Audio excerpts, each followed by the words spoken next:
Labor rights. I feel good. How you feeling, labor rights?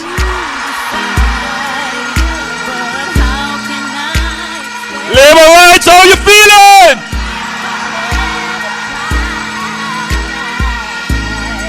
You know,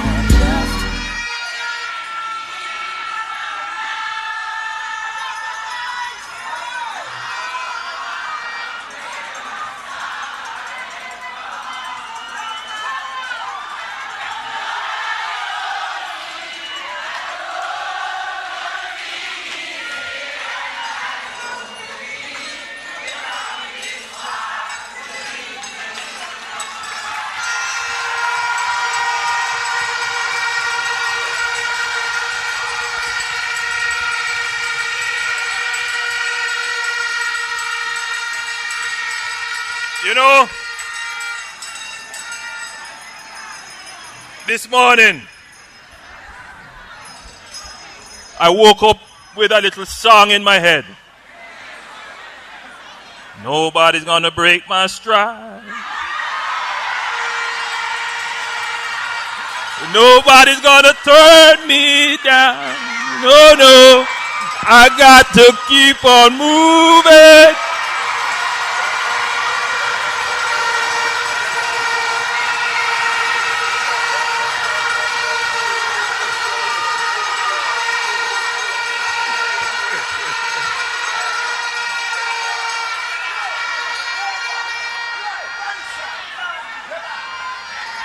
Can you imagine? No, Bobby, I can't go to the second verse. Can you imagine it is almost 1 year since we had gathered like this? My, how time flies. I think we can all agree that it has been a challenging year, both for the party and the country. And I am not ashamed to tell you that many times I've had to turn my head up high to look for support and encouragement and guidance. Thank God we have made it through the year to gather here again as the family of the Jamaica Labour Party.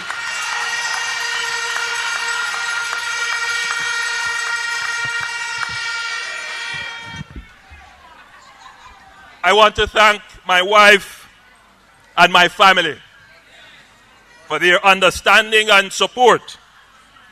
They know that I have dedicated myself to the service of the nation, and they have joined me in that service.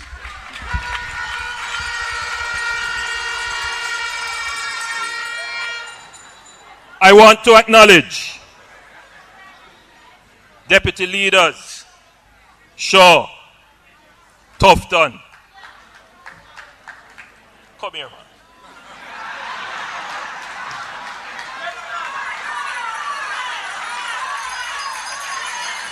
Desmond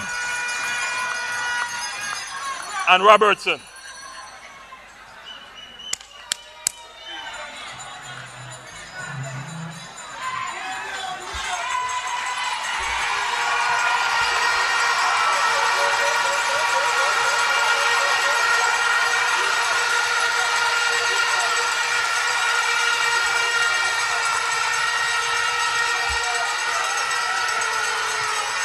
I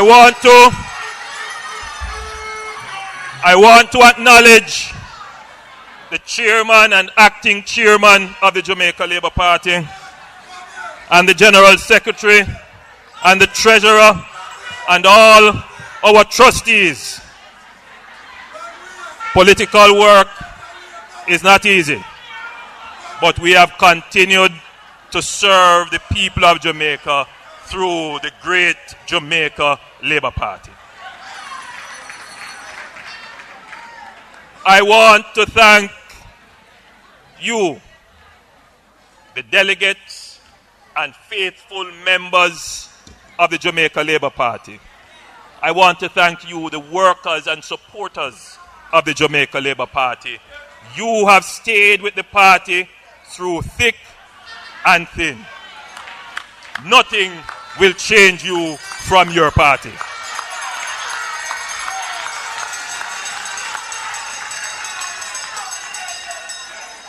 And still there are thousands of laborites right across Jamaica who would have loved to be here to feel the spirit today.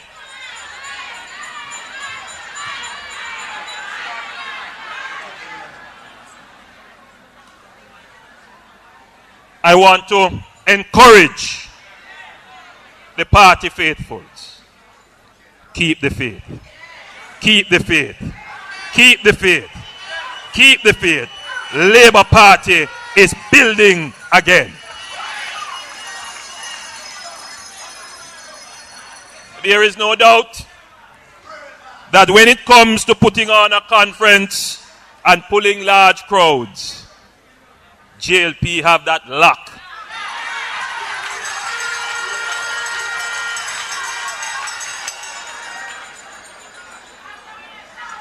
However,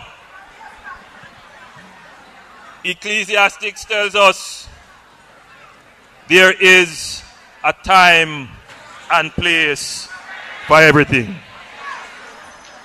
Now is the time for the Jamaica Labour Party to sit down and strategize how to convert large crowds into large numbers of votes.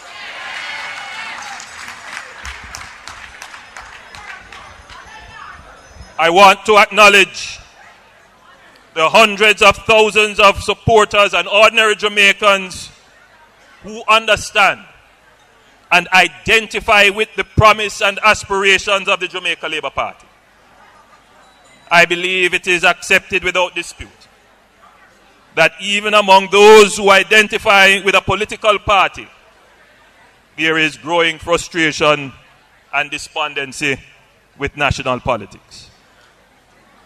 As a political party, sometimes the way in which we conduct business does not always satisfy the expectations and desires of the mass of those who support us directly or the general Jamaican population.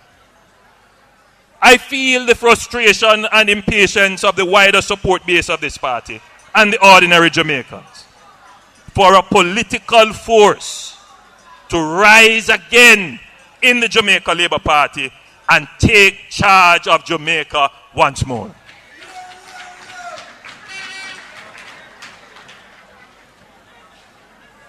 Some of you gathered today will be asked to select new officers and faces of the party in the weeks to come.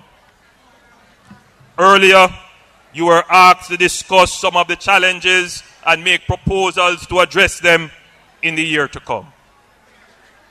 As a political party, we must acknowledge that we are ultimately accountable to the wider electorate and public. Though we are a defined and distinct organization, we are not a private club. As delegates and decision makers of the party, you must always represent and act in the public's interest. You must always seek to ensure that the party selects and presents its best talents and policies to the people of this country.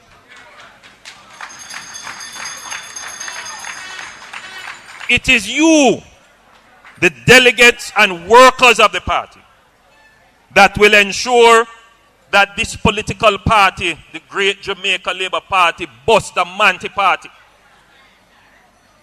is aligned to the views, aspirations, and expectations of the people of this country.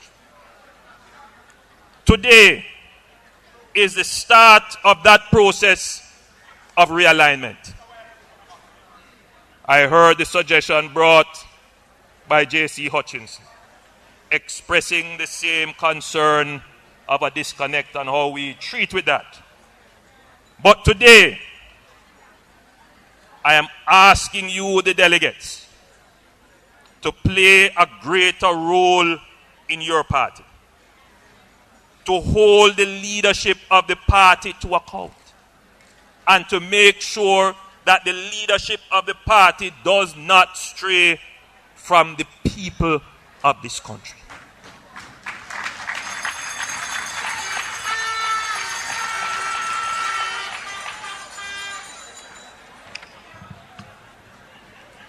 This year, we celebrate 50 years of political independence and nationhood. Two things are true about Jamaica at 50. We have achieved much, but you know, we could have achieved so much more.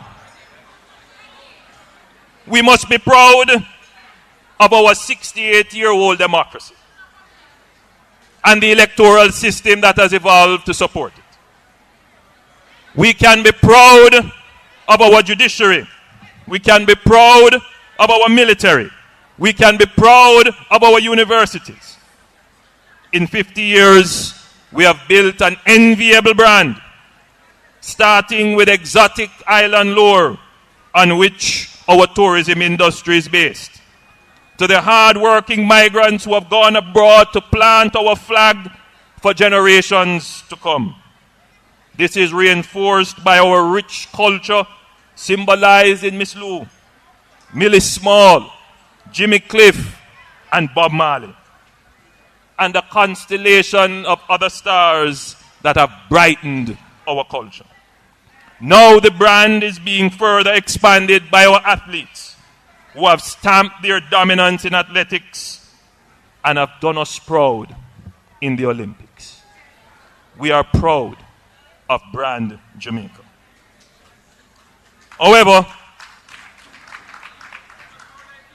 we have missed so many opportunities due to political indecision, lethargic government, and short-sighted policies.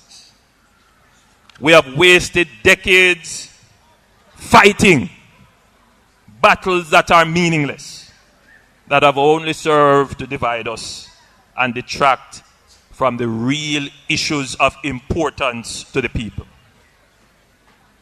While we have had universal primary education for over 100 years, we still cannot give every student of high school age 5 full years of secondary education. As Minister of Education, I put in place programs that have made great strides in ensuring that Jamaica will have universal literacy at the primary level by 2015.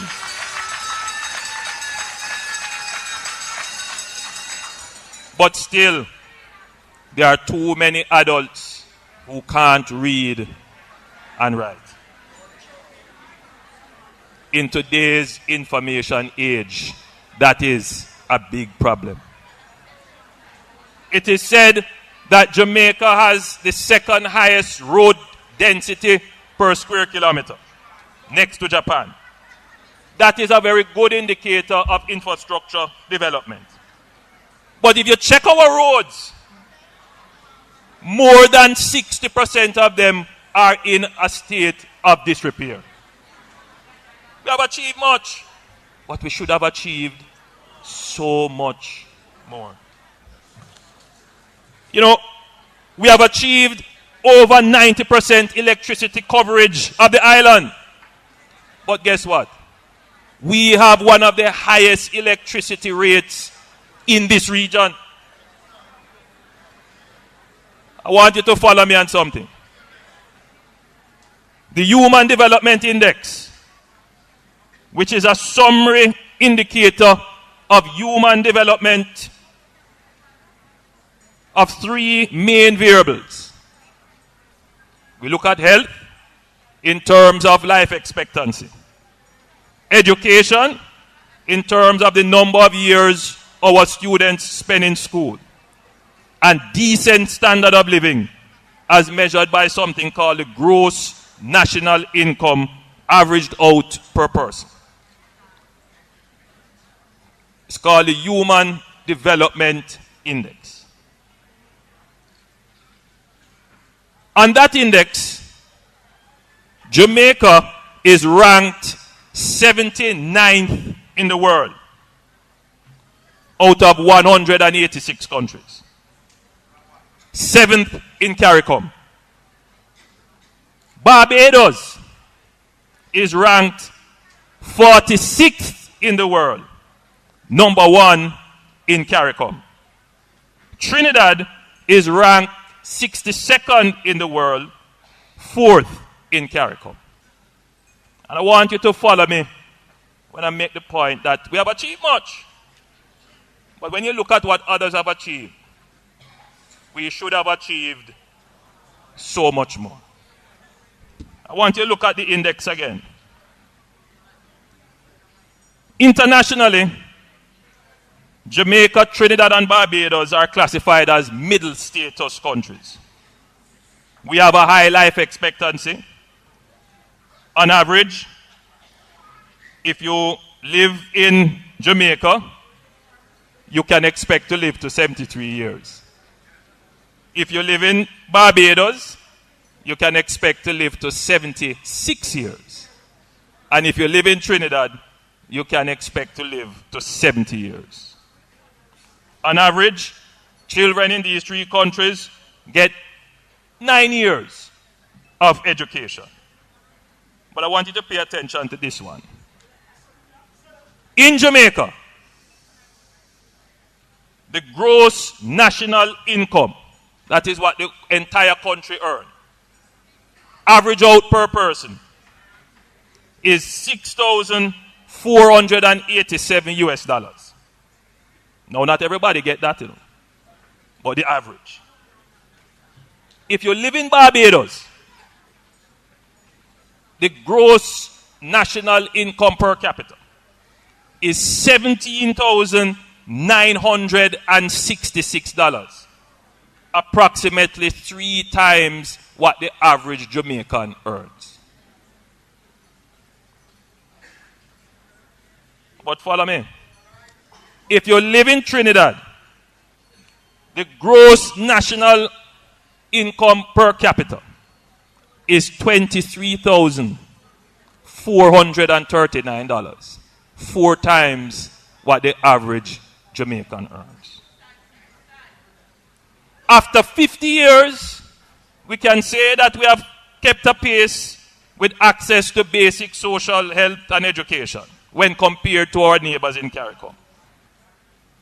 However, when it comes to the economy, and this is what I want to bring to your delegates, we have failed when we come to look at what we have achieved in our economy.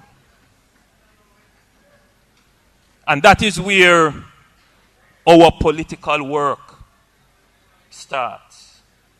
That is our mission as a political party. That is why you come here and support a political party. Because you want to build a strong economy. That is where we have fallen down in the last 50 years. And that is why I was so happy and motivated to have gotten the opportunity to lead the country.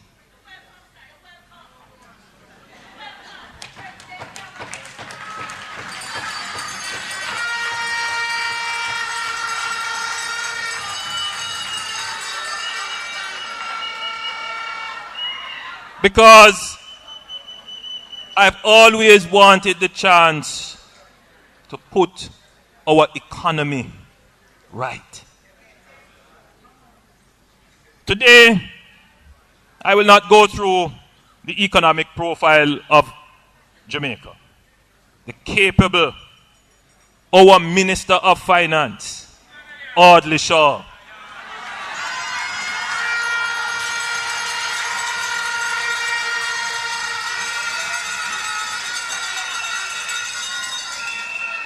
has already carried us through the details of our economic performance. But what I want to do today is to tie the economy to your lives.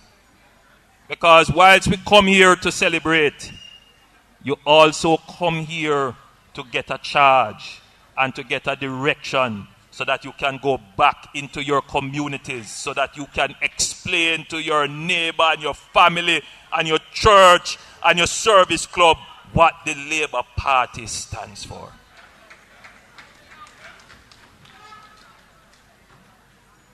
Based on the last census, you know how many people live in Jamaica? 2.7 million people. Yes, 2.7 based on the census. Approximately 1.26 million persons are eligible and actively seeking work out of that 2.7 million population. The economy provides only 1,090,000 jobs. This means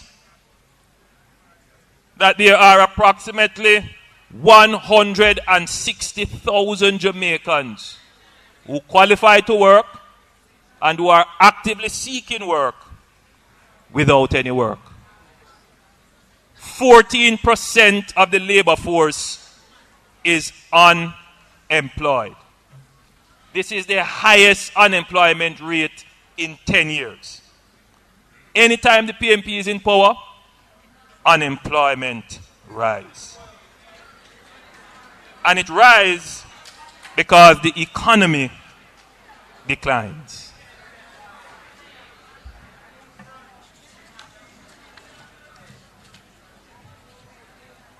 It is estimated that approximately 17% of the population, or 500,000 Jamaicans, live below the poverty line. That is, they live on less than $4 per day. In the last 20 years, our economy has grown by somewhere in the region of 1%. But if you take the last two censuses, which add up to 20 years, our population has increased by 318,000 persons. These statistics represent real people, and this is important. Just last week, I happened to be greeted by 3 young men from the Crossroads area who explained to me that they were walking from business place to business place looking for work. When I inquired of their skills, one said, "I'm a mason, sir." The other one said, "Well, I'm a laborer. If he gets work, I get some work." And the third one said, "Boss, anything you want me to do, me learn quick. Because a long time I don't see a pay bill." Unemployment in Jamaica is a serious, serious issue. And the Labour Party is the only political party that understands the economy well enough to address the unemployment issue.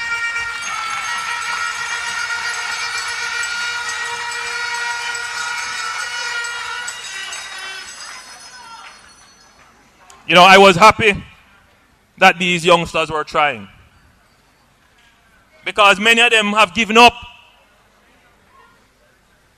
because the figure of unemployment is actually worse. But there are many teachers who have been sending out resumes for how long? Many people with college degrees who have been sending out resumes and walking looking for work, can't get any work, and they have become frustrated and have dropped out of the labor force. Some have gone into crime. Some are at home wasting away.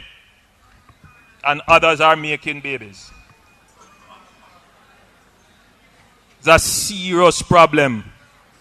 And our economy is just not keeping up with the demand for work. We must focus on building our economy. But the problem of unemployment is even deeper than that, because you have to pay attention to those people who are working only to pay bus fare.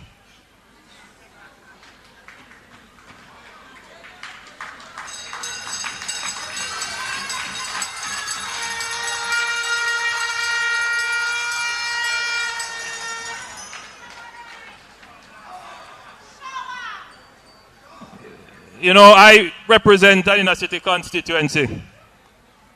And as you know, I've been touring. And poverty in Jamaica is widespread. It's not just those who live in abject poverty, but there is a thing called the working poor. The working poor. I want to tell you the story of Shanna Lee, who lives in my constituency, who sells downtown on a little trolley, selling various dry goods, hustling. And what she earns is barely enough to keep her going. But she still do it because she have to send her child to school.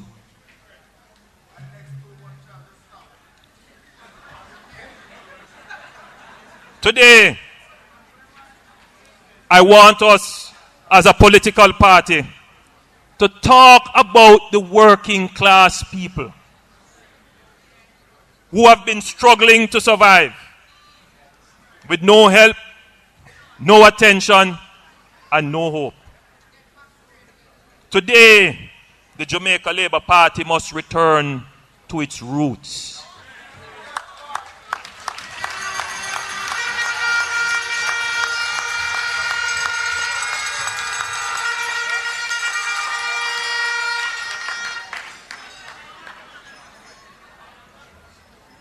Today, the Labour Party must reclaim that support base that we have always stood for. Bustamante is the original champion of the poor of this country.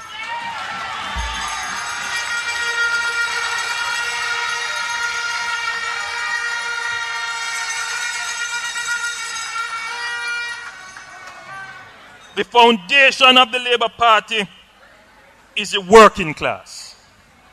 Now, more than ever, Jamaica needs a champion for the poor and working class people of this country.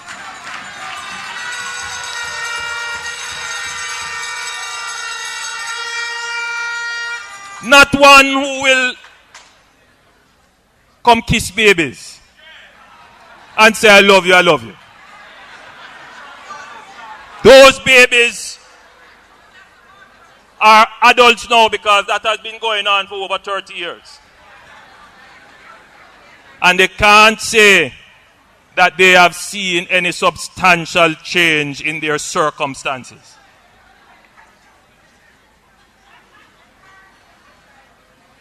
After 50 years of independence, with the resources that we have had and the opportunities that we have had, we should not today have anyone in Jamaica living in abject poverty.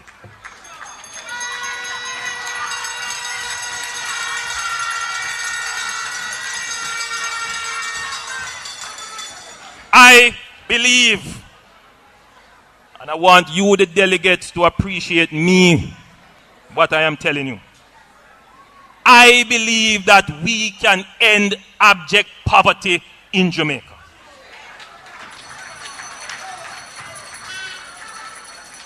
And I am making it my mission. We will get power again. We will run this country again.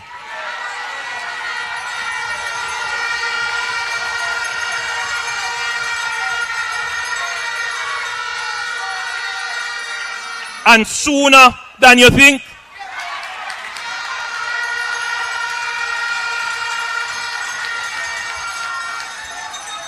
And this time, we will focus on the important things. You know, the Jamaica Labour Party understands poverty in Jamaica. And that is why we introduced the tuition-free policy. The very political party that claimed that they love the poor fought against it and are presently trying to find ways to remove it. How you can claim to love the poor when you don't want them to get educated?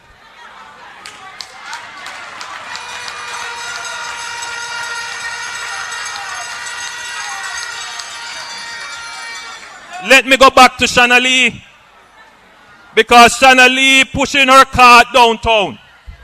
What she get can't pay a school fee.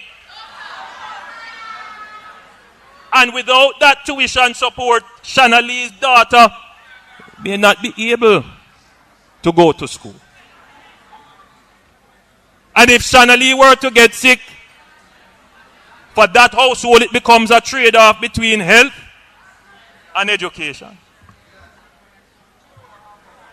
And I hear them trying to set up a discussion that the free healthcare policy should be repealed. Well, let me just put everybody on notice. It is the entitlement of a government to review and review and review. But after you review, make sure that you don't take away the people's benefit, because that is when you would disturb Labour Party beehive.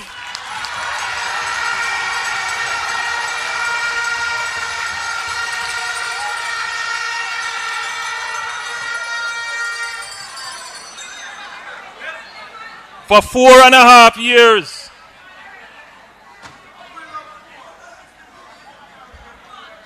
the last JLP government spent $71.4 billion on social protection. In fact, we doubled our budget in 4 years on expenditure for the poor and vulnerable and our children.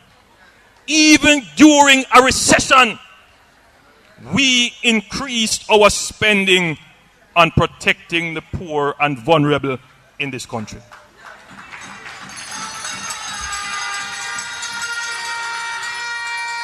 To date, that is the highest level of expenditure by any government in this country on the poor and on our children.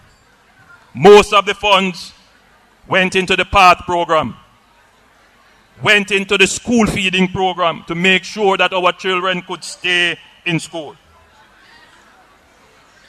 And we did this at a time when we were experiencing significant external shocks from the worst recession in 80 years. Who really loves and cares for the poor?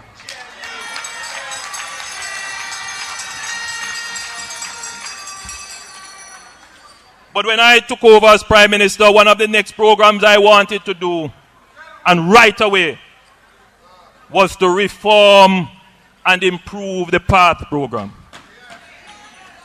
The PATH program is a good concept, but it has some administrative weaknesses, which I believe that if we introduce some technology and we place some more resources and we change the beneficiary identification criteria, we could get more people on the PATH program. Everywhere I go, I meet persons who say to me, here is my condition. And when they lay it out, it matches what the path officers are looking for. And some of them say, we go and we register, sir, but we can't get through on the program.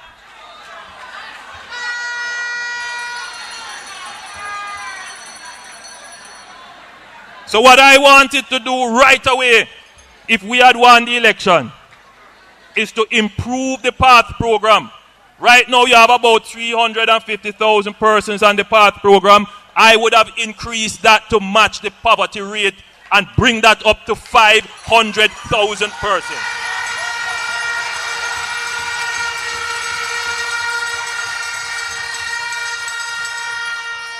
By improving that program, you would have started to deal with abject poverty in Jamaica.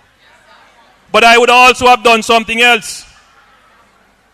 There is a growing pool of youngsters.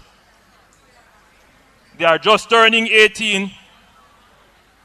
They can't find work. They can't get attached to anything. They are just floating around in the society. And what I did as Minister of Education was to introduce the Career Advancement Program.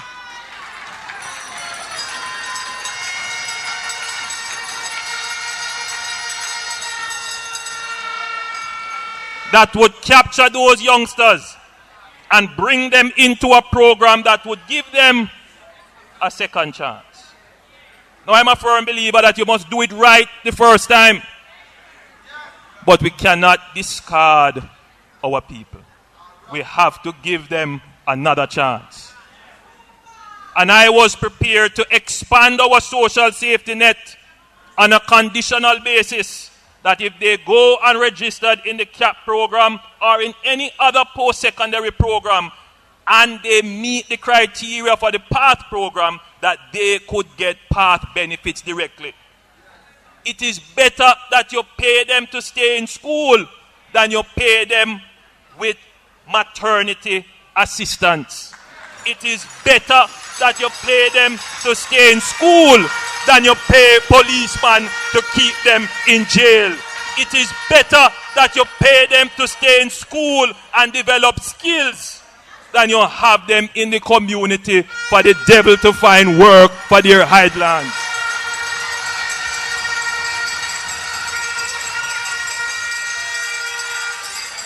And now I hear talk that they want to review the CAP program. Well, I said to them, review all you want, but at the end of the review, make sure that the young people have an opportunity to build their lives and develop skills and become good citizens of this country.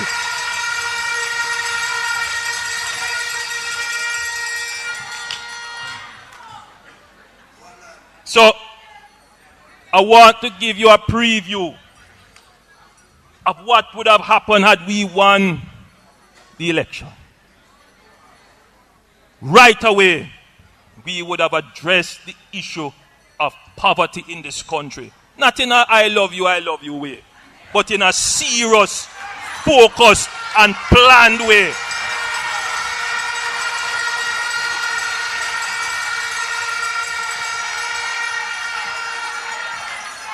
And let me say it another way. When we become the government, we are going to introduce comprehensive reform of the social protection programs of this country to make sure that the poor are adequately provided for.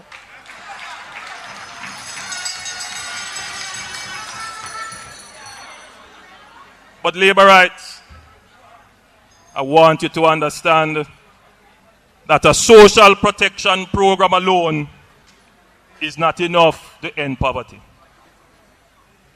A social protection program alone is not enough to create employment in this country. To truly tackle the problems of this country, we need to fix our economy. We need to get our economy back on track. The real problem is political will. When we engaged with the IMF, we took some bold steps. We divested loss-making enterprises such as Air Jamaica and the sugar factories. We engaged what is called fiscal consolidation.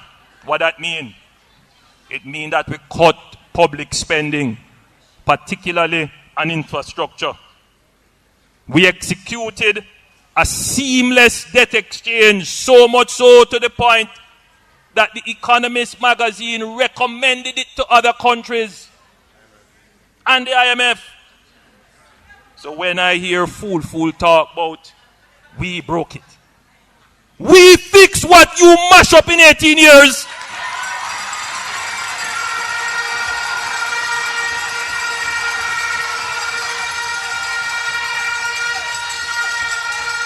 You're brazen and bold-faced to come about break it. What you mash up in 18 years is going to take more than 4 years to repair.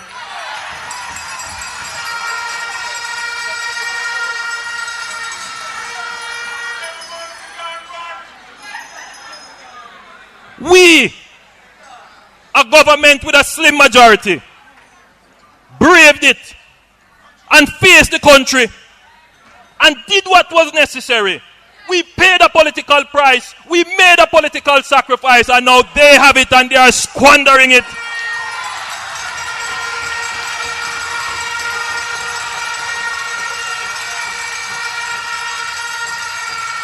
We did what was necessary and we did not consider the implications because we were considering what was in the best interest of the country. When I received the handle of government, I was very much seized of the problems we face. There are those who said we should have waited. Can you imagine if it was the Labour Party waiting out now?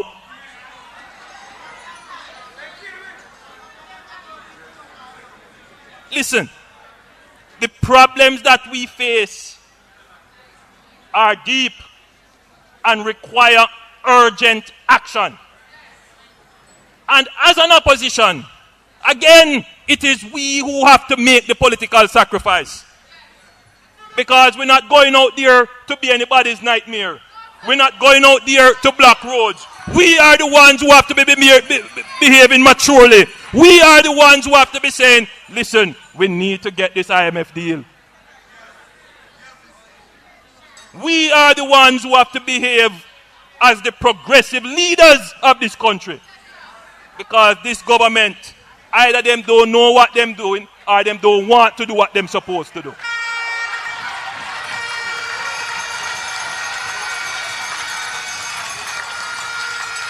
I can stand here today and I can talk my mind because I spoke the truth. I never tell nobody no lie. I never make no promise.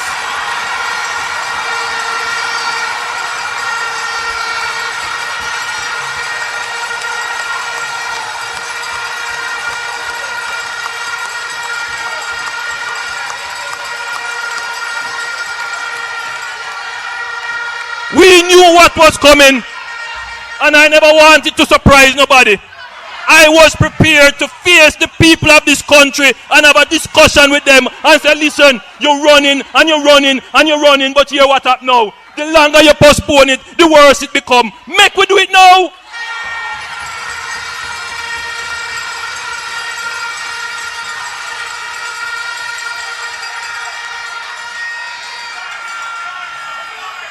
Listen, if we were the government today, we would not have waited until the existing IMF deal expired. When they took over this country, they had 5 months remaining on the IMF deal. There was no confidence issue. The dollar had started to tick a little bit. But if the government had acted to restore confidence in the market by doing what was necessary to show the IMF that they are serious about structural reforms, the dollar wouldn't be moving as it is now.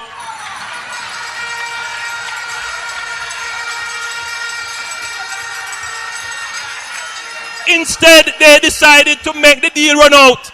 And as soon as the deal run out, people overseas start to say, but wait, I wonder what's happening in Jamaica.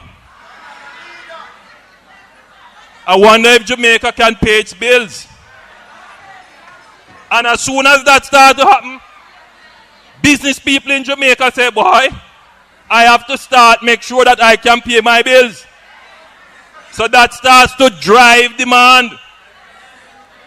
And the longer the uncertainty continues, the greater the risk to our economy. The government must act now. You know what upsets me?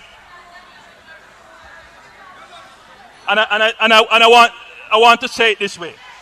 Let me say it this way.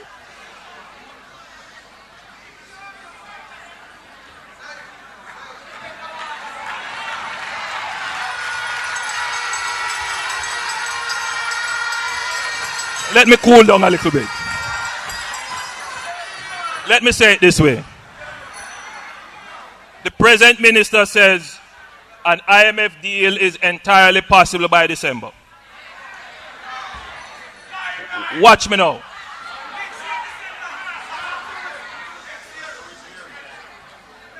(2012).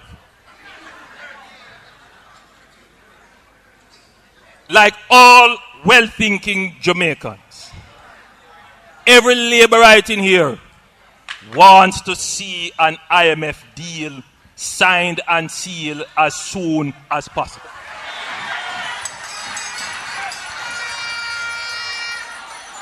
We don't want our country to mash up. And when we talk, it's not bad mind or politics.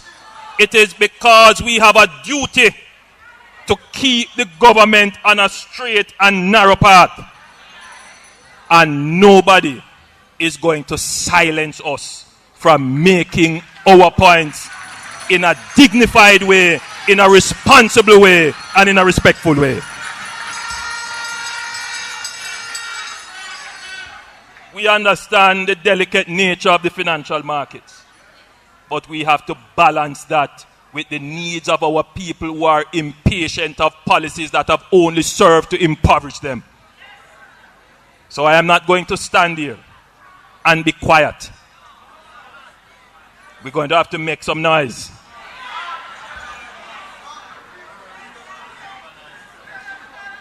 The longer the situation remains, as Audley points out, the financial analysts and news reporters will start to speculate. For the first time, the word default has come on the international level, describing a potential situation in Jamaica. If that is not cause for the opposition to become alerted to make sure that never happens, then I don't know what would be cause.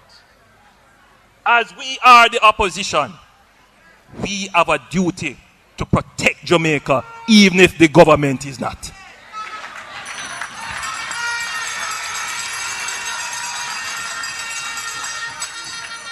We also hear that the government is trying to wait for the best IMF deal. Now that is the one that baffles me. What is this best deal? And what is the trade-off?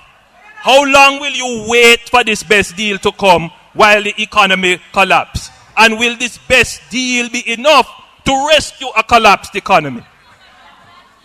All now I can know what are the parameters and the definitions and the preconditions of a best deal. So what that now? If you don't get the best deal, that means you're not going to take an IMF deal.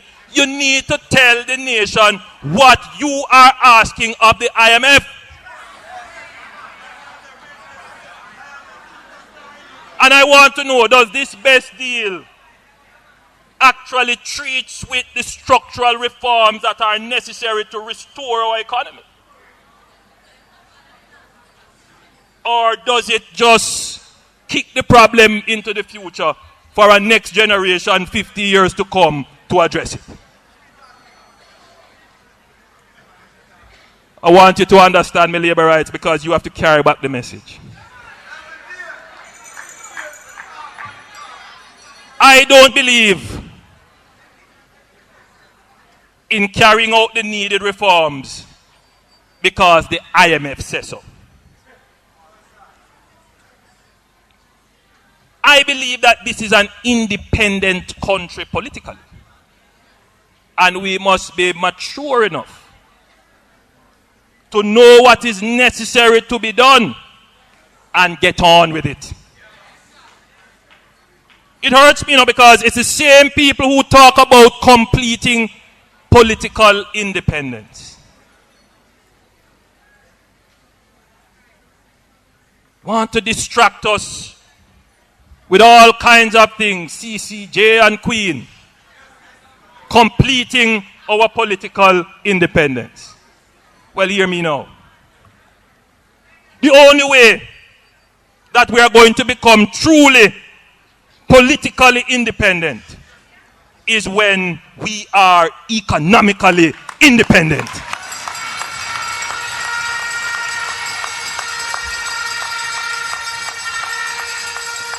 You can't talk about political independence when you are there groveling trying to get IMF deal. That is not independence. Fix the economy, get people back to work, get people incomes, and then you talk about independence, because it is only when you can stand with the nations of the world, shoulder to shoulder, showing your economic and social development, then you can talk about independence.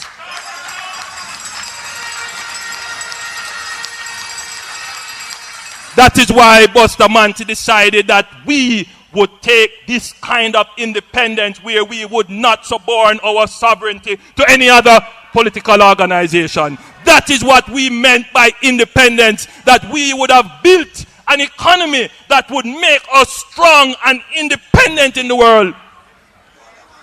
That dream was destroyed by the People's National Party.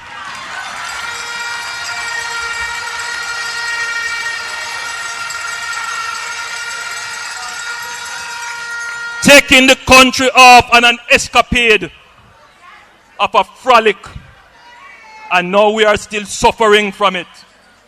50 years have passed and those people who did it, that generation, is still around. Well, it's my time now! My generation now! We're going to fix it now! My generation now! We must stand up and take charge of our country and build our country. No more foolishness. No more idleness.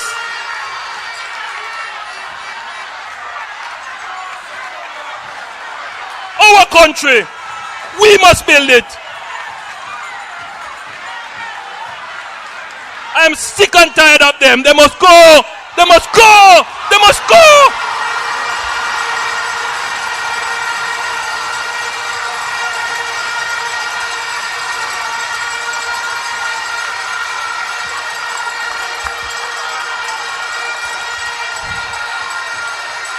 They come to us.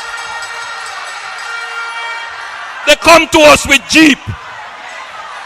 They come to us with Jeep. Jeep has only hired maximum 15,000 people. And when you hire you, them not pay you.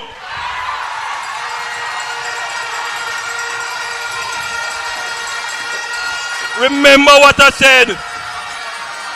There are 160,000 people as at July 2012 who are unemployed. What is 15,000 people working for 3 weeks and have to wait 3 months to get their pay? 3 days.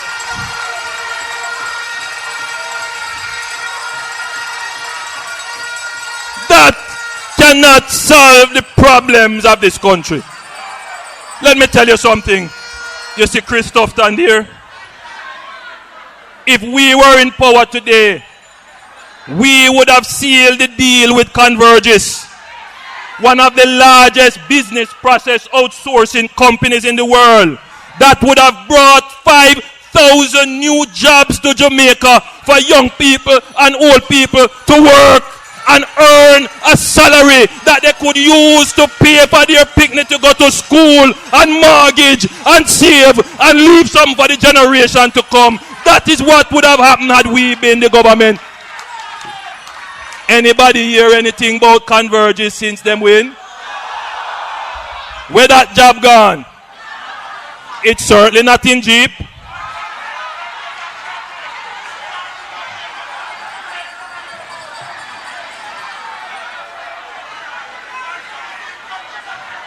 I want you to listen to me.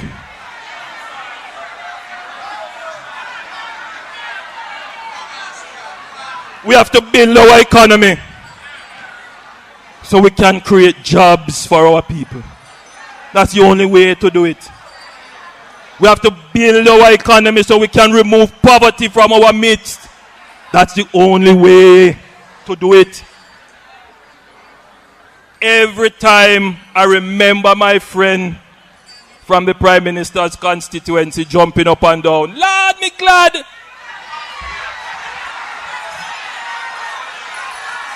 We can't eat, we tired of chicken back.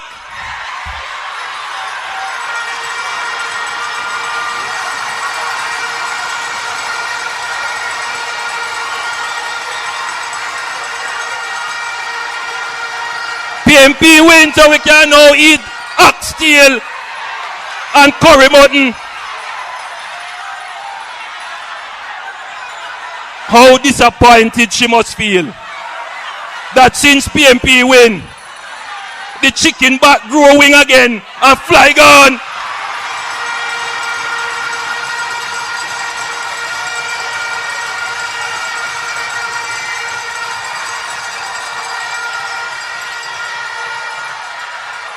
And any dreams that they had of oxtail and mutton, those dreams fast gone. No more of that. No more of that.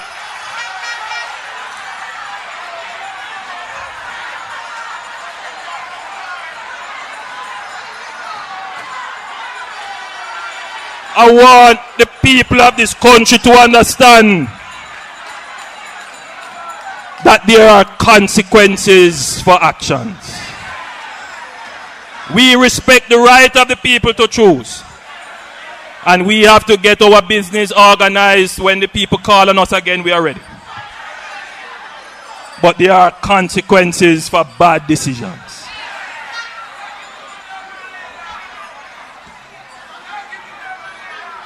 Our mission as delegates of this party, our mission is to ensure the economic independence of Jamaica. That is the mission of the Jamaica Labour Party.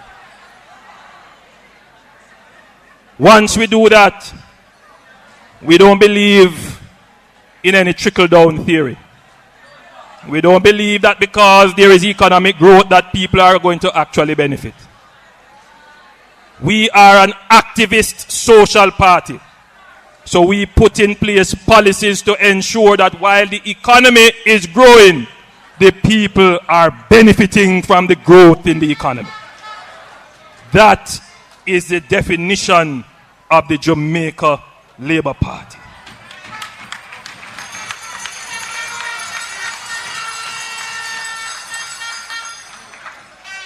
The theme of our conference today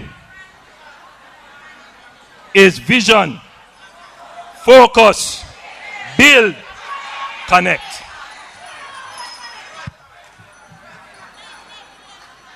And, you know,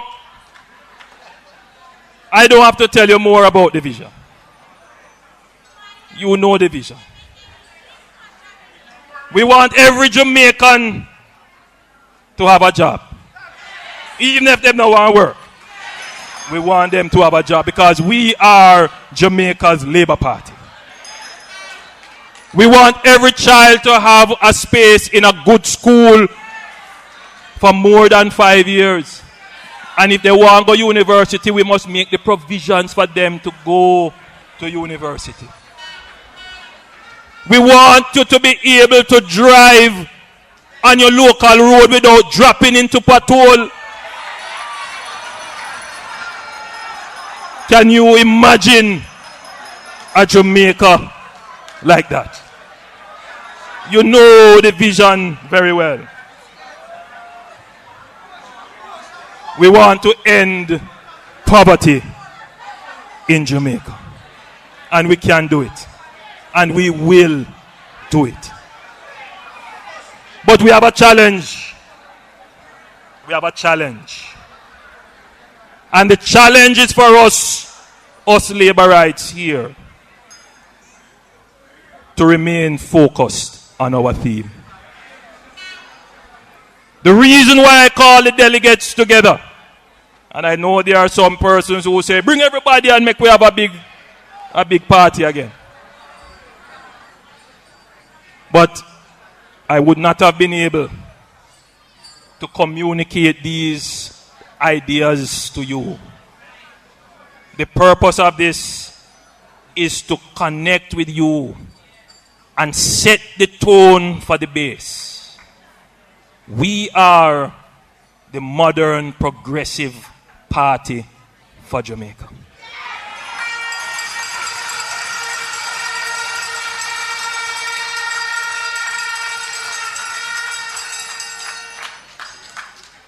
We must remain focused, and we must understand that the party is not here to serve the interest of its leaders.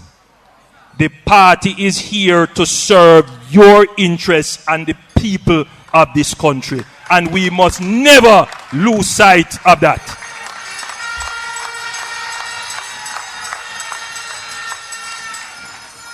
Because sometimes the leaders tend to believe that it is about them.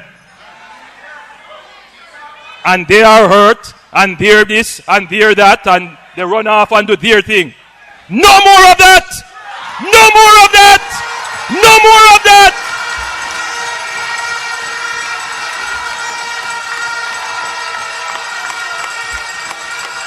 This is one party, and I have taken a year. And I have been very accommodating. I have tried to build consensus. I have worked with everyone. I have embraced everyone. But now is work time. And those who have an issue, leave.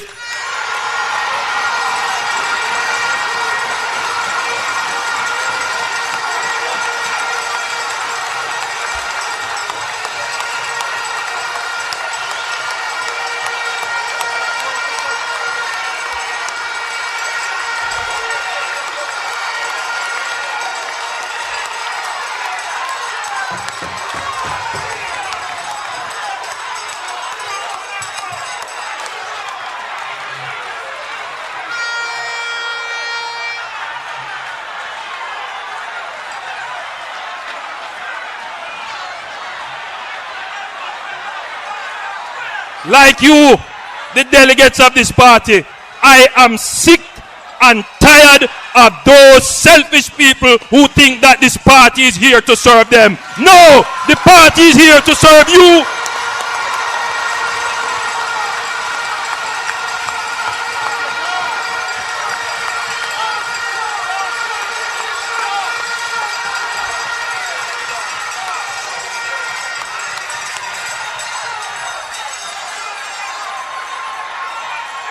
I want you to know that as party leader, my sole focus is on you and the people of Jamaica. Ask my wife. When I go home, I not stop think and talk about the issues that face the people of Jamaica.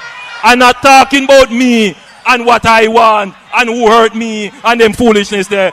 I am focused on the people and their needs. And I am asking you, the delegates, to remain focused on me. Remain focused on me. I am looking at you and you are looking at me. Sideshows don't matter. Circuses don't matter. We have a connection. We have a good thing going. We will build back the party and we will take back the country.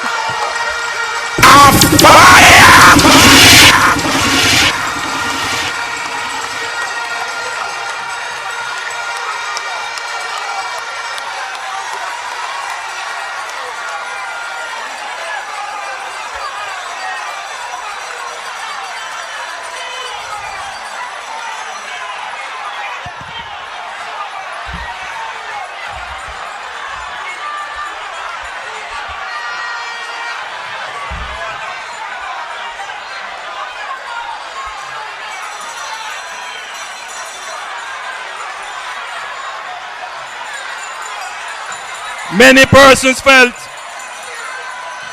that we couldn't pull this off. Many of them felt that we couldn't pull it off.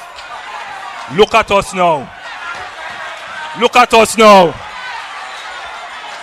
I had faith in you, the delegates of this party, and it is in you that I place my trust and my faith.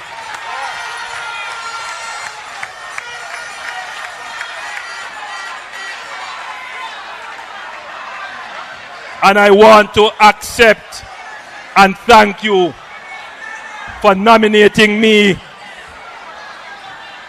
and confirming me as leader of this great party for a second year.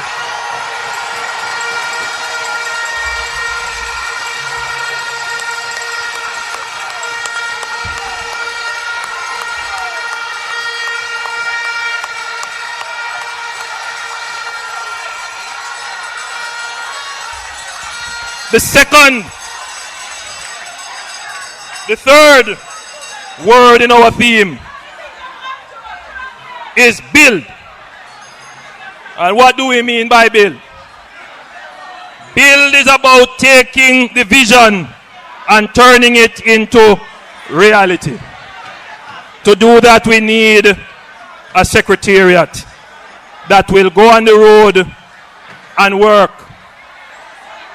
I'm not going to leave them alone, because I believe that as a new leader, I have a duty to know every nook and cranny, and every delegate and every worker of this party must see me, feel me, or shake my hand or get access to me. So I will also be on the road working seamlessly with the secretariat to build a strong and robust political organization. I want you to understand that I am not going to start campaigning 6 months before an election. The campaign starts now.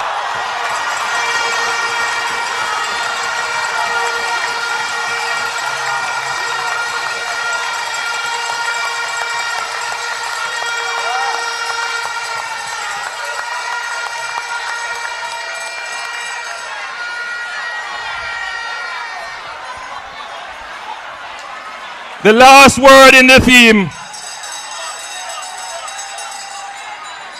is connect.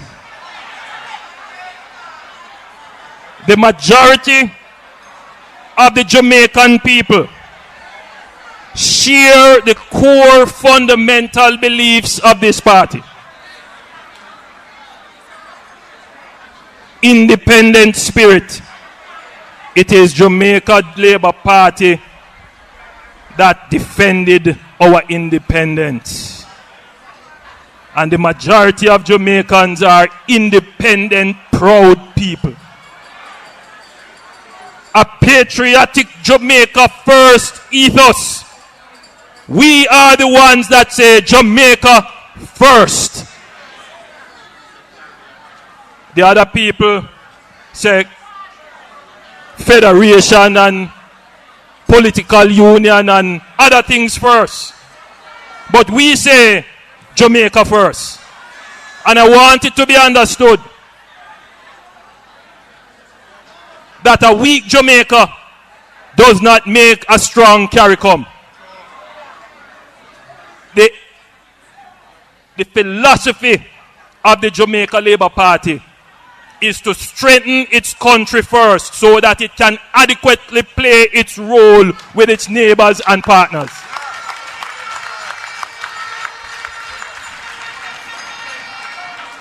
We are the party that believe in industry, creativity, and free enterprise. And the majority of Jamaicans believe in that. We are the party that believe in equal rights and justice and opportunities for all. We are the party that has a firm belief in law, order, discipline, and integrity. This is what all well-thinking Jamaicans believe. And this is what the Jamaica Labour Party believes in. We must remove those distractions from around us that distort our message so that the true Labour Party can come shining through to the people of this great country.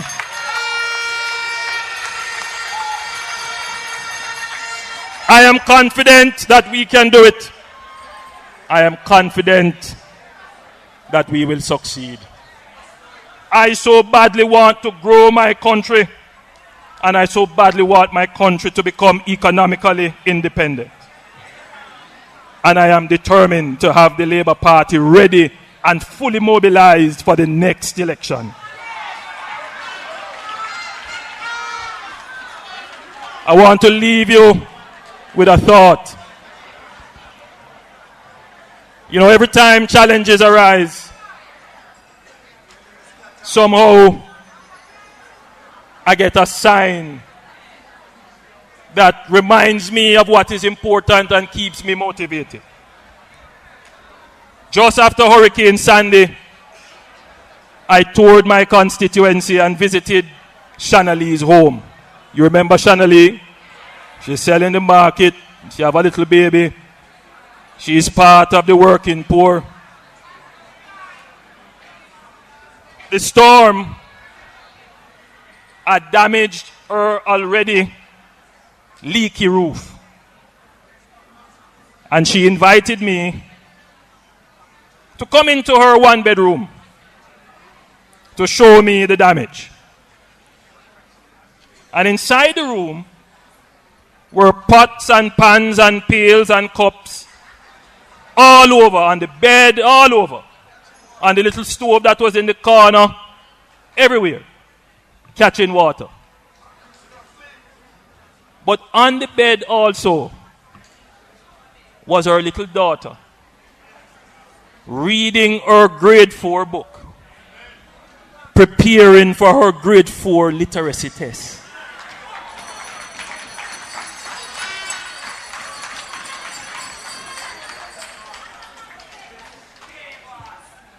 That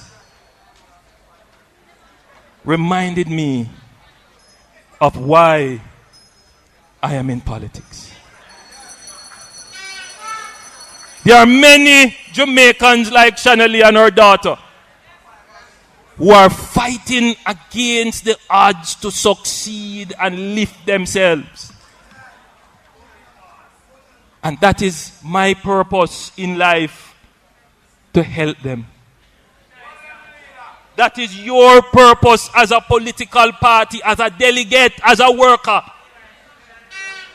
To help people. It's about people. It's not about you and where you want. It's about the people that we serve.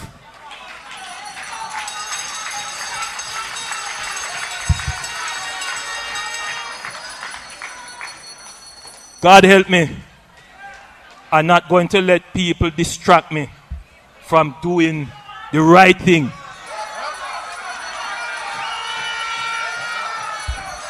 My eyes are on Shanali and her daughter, because I know that the sacrifices that they are making, they will succeed. And if I am able to help them, they will succeed even more. Shanali and her daughter is depending on us to get our act together, and quickly. We will not fail Shanali. Labourites, it was a pleasure talking to you. My spirit is lifted, and I am sure yours is too. Let us go from here, a united party, back into every corner of Jamaica with the message that there is hope, that we can fix our economy and build a just and fair and equitable society. Let us, as Labourites, join hands and commit ourselves once more to the people of Jamaica. Labourites, I love you. Thank you for listening to me, and may God bless you.